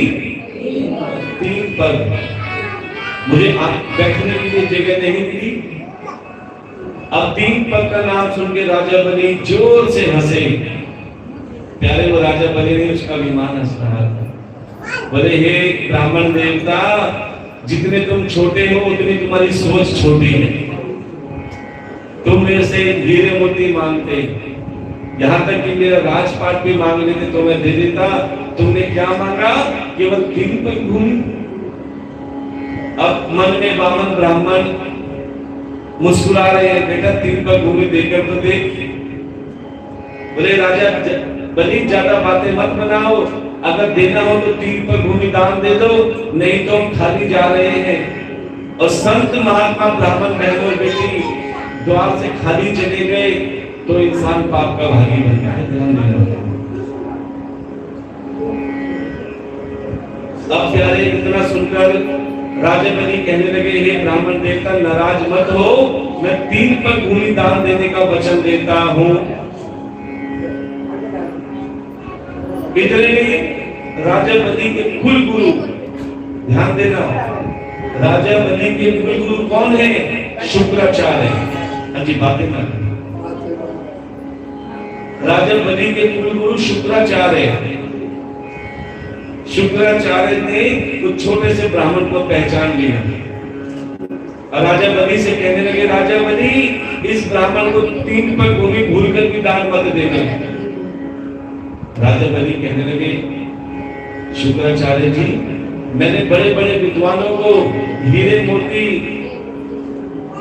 जवाहरात और जो मुंह मांगे मैंने सब कुछ दिया, तब तो तुमने मना नहीं किया। लेकिन ये बेचारा छोटा सा ब्राह्मण सिर्फ 3 पग भूमि तो मांग रहा है, तुम क्यों मना कर रहे हो? शुक्राचार्य जी कहने लगे, राजा बलि, तुम नहीं जानते ये छोटा सा ब्राह्मण कौन है। ये छोटा सा ब्राह्मण और कोई नहीं, ये श्री हरि नारायण भगवान है। बोलिए श्री हरि नारायण भगवान की। अब राजा बलि कहने लगे, कौन से नारायण भगवान?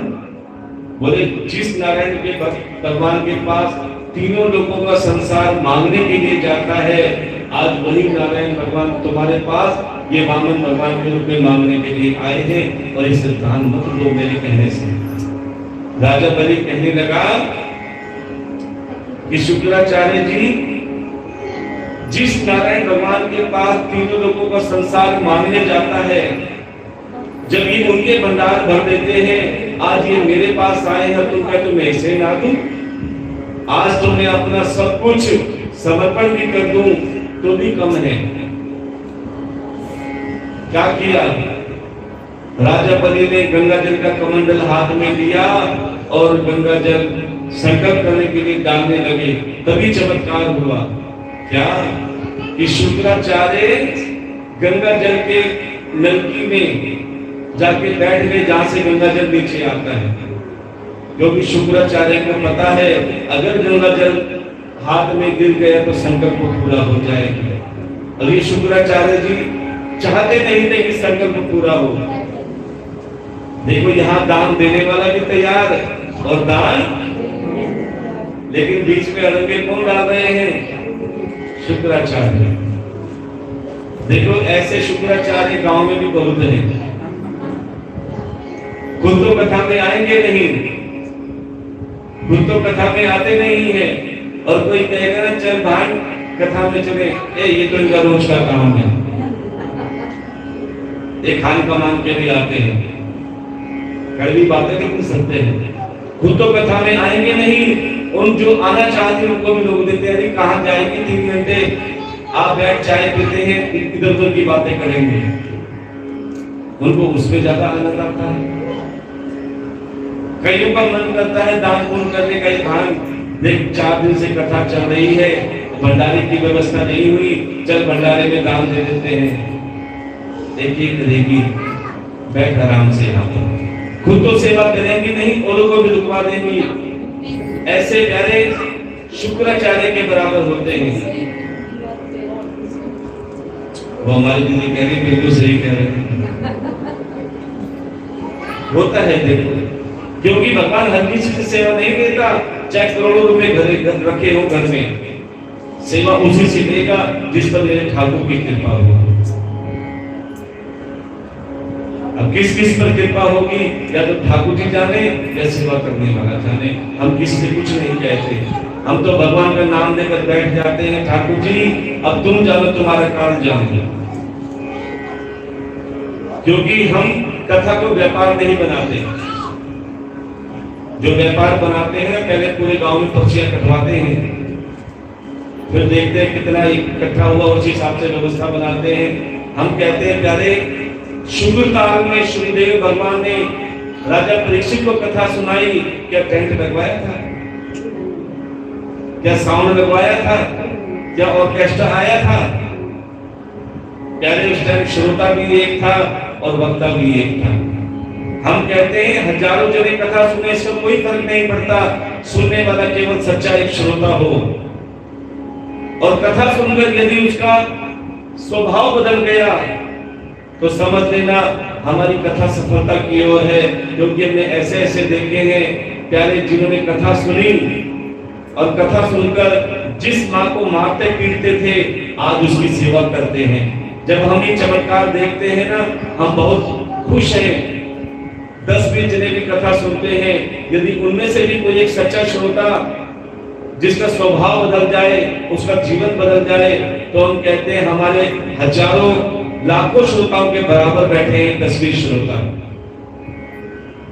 अरे जहां सच्चे भाव होते हैं ना प्यारे, वहां मेरा ठाकुर उनके मन में बैठकर सारे काम करवा देता है।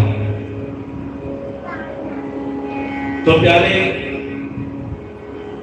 जैसे ही गंगा जल डालने लग रहे थे, शुक्राचार्य जी नलकी में बैठ गए। अब गंगा जल आया नहीं। तब वामन भगवान ने कहा, राजा बलि, लगता है तुम्हारे गंगा जल की नलकी के कमंडल में कचरा फंस गया है। कचरा कौन? शुक्राचार्य। बोले इस कचरे को निकालना पड़ेगा।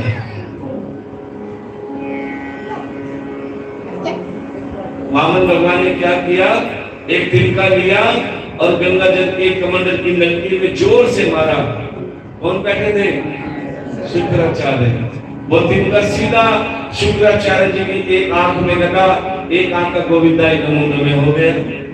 अब शुक्राचार्य जी जमीन पे और गंगा जल हाथ में। जैसे संकल्प पूरा हुआ तभी चमत्कार हुआ।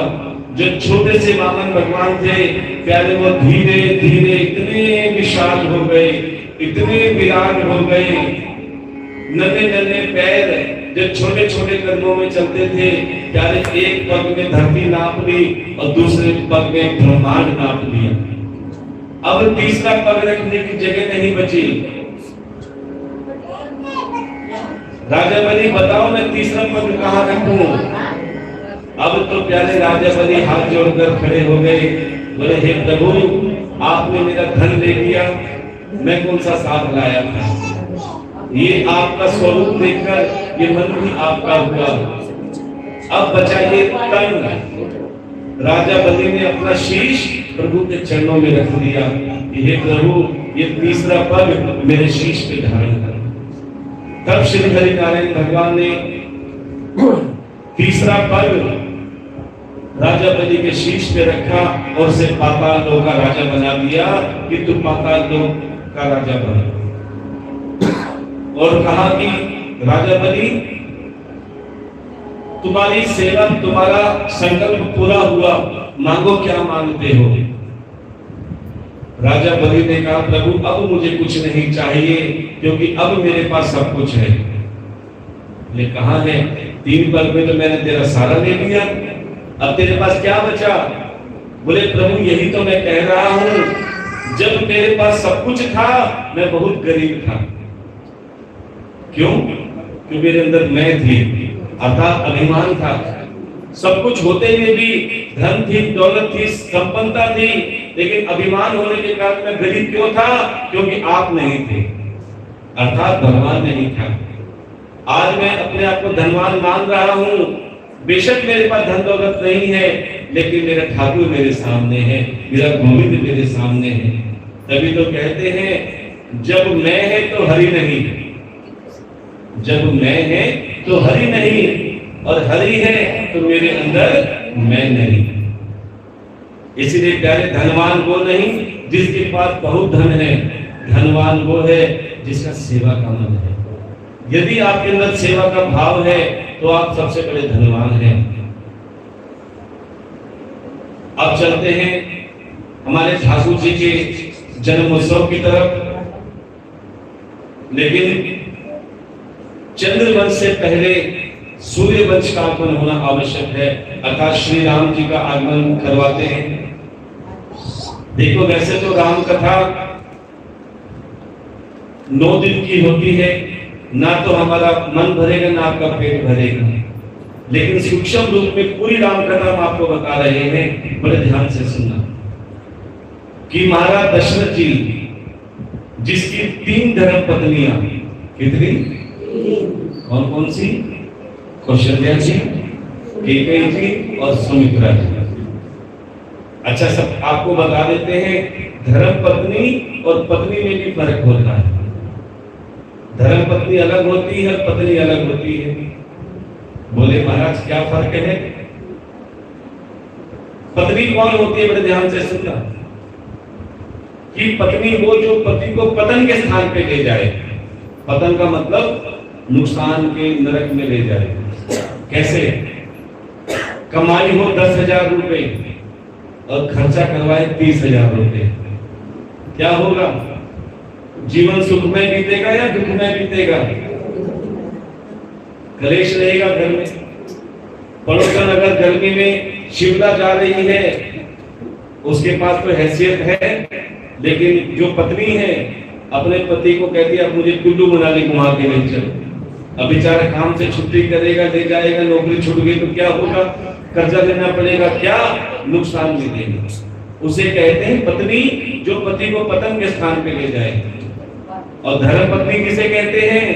धर्म पत्नी जो पति को धर्म के रास्ते पर ले जाए।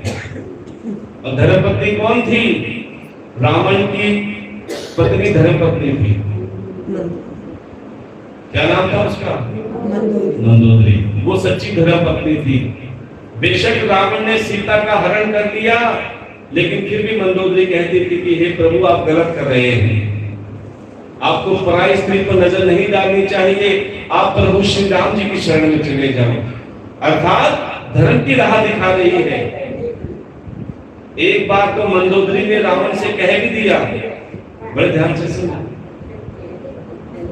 एक बार मंदोदरी ने रावण से पूछ भी लिया कि महाराज एक बात पूछूं? बोले पूछो। बोले आप सीता का हरण करके लाए, कितनी मेहनत करी, कभी सोने का हिरण भेजा, कभी साधु का वेश बनाया, कभी जबरदस्ती पुष्पक विमान में लेकर आए, इतनी मेहनत क्यों करी?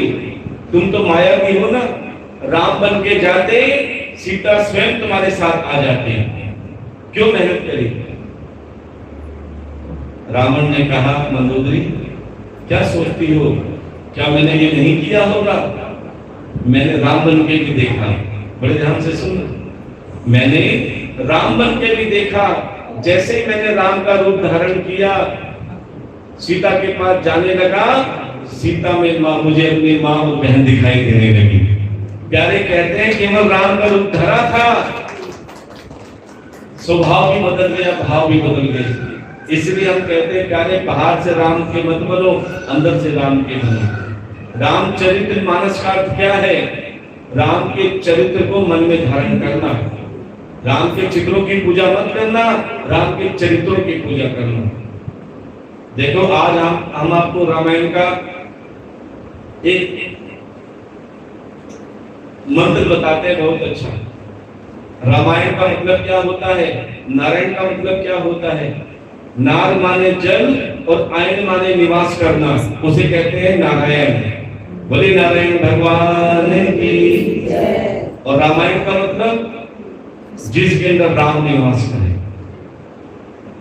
उसे रामायण कहा जाता है। राम कहाँ निवास करते हैं, रामचरित्र मानस में, अर्थात मन के जिसका चरित्र राम जैसा हो जाता है वो रामचरित्र मानस, अर्थात उसके अंदर श्री राम जी का आगमन हो जाता है। जिसके मन में राम है उसके जीवन में हमेशा आराम है। अब कभी आपके घर में रामायण की अगर ग्रंथ रखा हो ना, आज हम आपको रामायण का चमत्कार बताने जा रहे हैं। हमें आज ही पता लगा है और हम आज ही बता रहे हैं, क्योंकि ज्ञान बांटने से बढ़ता है। देखो हमारे पास 10 रुपए हैं, अगर वो 10 रुपए हमने किसी एक को दे दिए तो कितने हो गए, 10 ही है, क्योंकि मेरे पास 10 नहीं, मैंने तुम्हें दे दिए, मेरी जगह तुम्हारे पास आ गए 10 रुपए। लेकिन ज्ञान अगर मेरे पास है और मैंने वो ज्ञान 50 लोगों में बोला है तो कितने बढ़ गए, कितने 50 गुना बढ़ गए। इसीलिए कहते हैं संतों की वाणी सुनते भी रहो और जो अच्छा लगे आगे प्रवाह भी करते रहो, आगे बताते भी रहो। इसीलिए हम कहते हैं जो भी कथा सुनो अपने घर में चर्चा जरूर करो। कोई करता है घर में चर्चा कथा की, पक्का, बहुत अच्छी बात है। कई तो ऐसे हैं जब तक कथा में बैठे बोले महाराज बहुत अच्छी कथा लगती है, और जैसे ही कथा से बाहर जाते हैं 1 घंटे बाद सब कुछ भूल जाते हैं। क्यों? क्योंकि माया जकड़ लेती है। जो भूल जाते हैं ना और घर में नहीं बता पाते, उनके लिए सरल साधन बता रहे हैं। ये भागवत कथा का सीधा प्रसारण हमारे चैनल पर आ रहा है, शिखर भागवत चैनल, बड़े ध्यान से सुनना। जो अपने घर में चर्चा ना कर पाए अपने मोबाइल लाकर हमारे भाई साहब से चैनल सब्सक्राइब करा लेना। जो भी आप कथा सुन रहे हो, जो भी आप ज्ञान प्राप्त कर रहे हो, जो भी आनंद बना रहे हो प्यारे, वो सारा का सारा आपके मोबाइल में, आपके घर में टीवी में दिखाई देगा। कथा के बाद में भी आप आराम से अपने घर में टीवी में देख सकते हैं। अपने बच्चों से सब्सक्राइब करा लेना, बहू से करवा लेना, और वो ना करे तो भाई साहब से करा लेना, इनके पास टाइम ना हो तो हमारे से करवा लेना। तो प्यारे इससे ज्ञान बढ़ता है। तो हम बता रहे थे रामायण का चमत्कार, आज ही पता चला है, तुम आज आप बता रहे हो, आज आप भी देख लेना या जब समय मिले तब देख लेना कि सबसे पहले रामायण में बाल कांड आता है, और बाल कांड में जितने भी दोहे हैं 27 अक्षर का मंत्र होता है, जय राम, और आगे ये चलता रहेगा श्री राम जय जय राम। हर दोहे का पहला अक्षर जोड़ते रहोगे तो प्यारे आपको यही श्री राम जी का उच्चारण मिलेगा। बाल कांड का हर दोहे का पहला अक्षर जोड़ते रहना। उसके बाद जब अगला अध्याय आए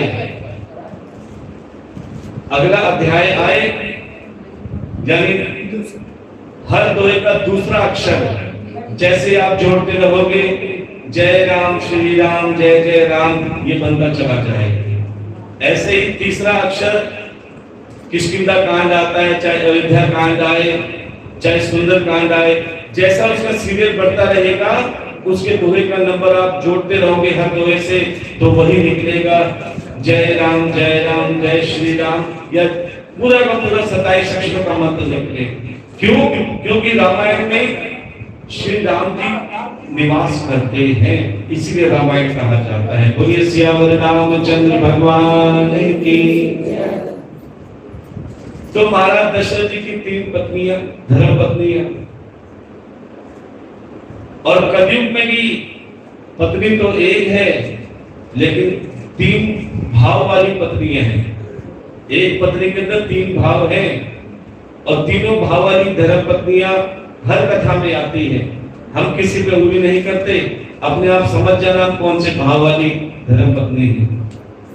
चलो तीनों का नाम रख लेते हैं, 1 नंबर, 2 नंबर और 3 नंबर। अब जैसे जैसे आप में लक्षण मिलते हो हाथ उठा देना, 1 नंबर वाली में, 2 नंबर वाली में या 3 नंबर वाली में। चलो 1 नंबर वाली में चलते हैं। 1 नंबर वाली धर्मपत्नी कैसी होती है कि पतिदेव सुबह काम पर गए और थके हारे शाम को घर आए। जैसे दरवाजा खटखटाया, 1 नंबर वाली की बात चल रही है। जैसे दरवाजा खोला, मुस्कुराते हुए मिली। क्या करते हुए मिली? मुस्कुराते हुए। कहते हैं यदि धर्मपत्नी शाम को मुस्कुराती हुई मिल जाए तो करे पतिदेव की आधी थकान तो वैसे दूर हो जाती है। गलत तो नहीं महाराज जी? अब मुस्कुराते हुए दरवाजा खोला, आओ अंदर आओ, प्रेम से अंदर बुलाया और बिन बोले सबसे पहले पानी का गिलास लेकर आए। पति ने मांगा भी नहीं, बिन बोले लेकर आई। अजी आप पानी पियो, मैं चाय बना देती हूँ। पति देव ने चाय भी नहीं मांगी, लेकिन चाय का गिलास भी तैयार, लो चाय पियो। अच्छा जब तुम चाय पी रही हो, मैं भोजन बना देती हूँ। अर्थात 1 नंबर वाली कौन सी? जो बिन कहे काम करे। एक बार हाथ उठाना, 1 नंबर वाली जो बिन कहे काम करती है।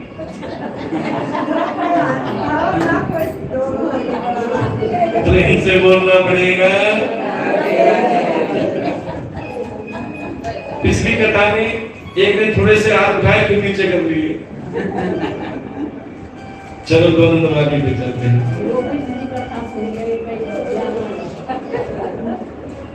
अच्छा ये बताओ कथा में आनंद किस किस को आ रहा है? समझ किस किस को आ रही है कथा? बहुत अच्छी बात। अब 2 नंबर वाली पे चलते हैं। 2 नंबर वाली धर्मपत्नी कैसी है कि पति देव सुबह काम पर गए, थके हारे शाम को घर आए। दरवाजा खटखटाया। अब 1 नंबर वाली ने कैसे दरवाजा खोला था पहले? मुस्कुराते हुए। अब ये 2 नंबर वाली है, उदास मन से दरवाजा खोला।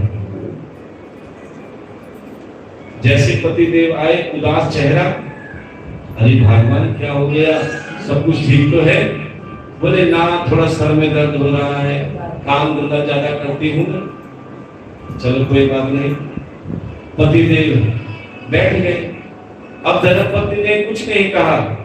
पति देव कहते रहे भगवान प्यास लग रही है, थोड़ा पानी तो दे दे। अजी अभी लाई। 1 नंबर वाली कौन सी थी जो बिना कहे लाई? 1 नंबर वाली लाई तो सही, लेकिन कहकर। पति ने कहा तो लाई। अब पति ने पानी पिया। अब पति देव कहते हैं अरे भगवान गला सूख रहा है, थोड़ा चाय भी मिल जाती तो। अजी अभी लाई।